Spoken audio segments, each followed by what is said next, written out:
Pero antes, no te olvides de compartir este video con tus compañeros de clase. No seas egoísta. Continuamos con las lecturas. En este caso es la lectura número 5, Colegio de Caciques en Lima.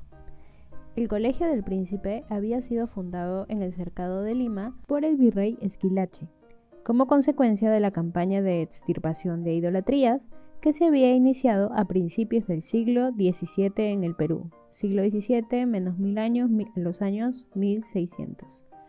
Los jesuitas se encargaron de la dirección y de la educación que se dispensaba a los hijos de caciques y nobles. Lo hicieron más con vistas a su conversión, de la que dependía la de los indios del común, que a alzarlos a la altura de los españoles y criollos que formaban la élite de la sociedad colonial.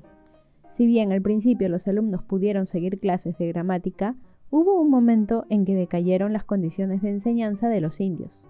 Después de la expulsión de la Compañía de Jesús, los jesuitas, siguió funcionando el colegio y conoció entonces una serie de reformas que correspondían a las inquietudes de la época.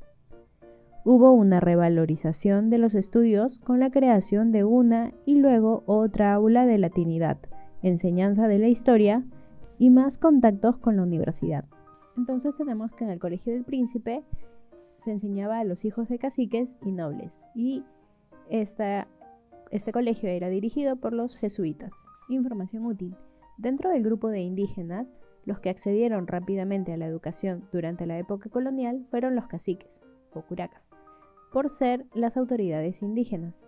Los jesuitas apoyaron mucho en su educación y formaron 2 grandes colegios exclusivos para su lectura 6. Los riesgos de educar a la élite indígena. Intentar referir la historia de la educación de los caciques es sacar a la luz los resortes del poder colonial en general y el de España en particular. Uno de ellos es mantener a los dominados en un estado de inferioridad, postergando constantemente las medidas en su favor, desoyendo su palabra y opinión, negándoles las virtudes que se les predica. Mantener la inferioridad de los vencidos es una garantía de guardar el poder que todos los estados coloniales practicaron. Lo que caracteriza a la colonización española es que se hizo en nombre de la salvación de almas encomendadas al rey, y que aquello era la única justificación en derecho de la ocupación de la tierra. La educación de los caciques pasaba no solo por su conversión, sino por su aptitud para convertir a sus indios y luego a mantenerlos en el respeto de la fe cristiana. Una vez lograda esta aptitud, con el dominio de la lectura, la gramática y algo de la necesaria teología, ¿cómo impedir que aprendieran más? ¿Que se igualaran a los españoles? En esto se centraban los temores de las élites coloniales y de buena parte del clero.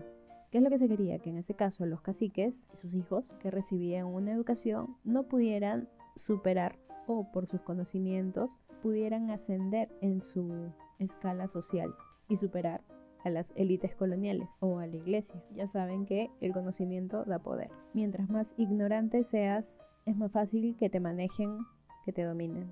Así que estudien, lean para que se formen una idea y defiendan esa idea. Y aquí tenemos las preguntas de la actividad. ¿Cuáles fueron los temores de las élites coloniales con respecto a la educación de los caciques? Esto lo hice clarito y yo también como que lo resumí. 2. ¿Qué importancia tuvo la educación de los caciques para la organización colonial? Y 3. ¿Cuál fue el propósito de la fundación del Colegio de Caciques en Lima? ¿Qué reformas sufrió a partir de la expulsión de los jesuitas?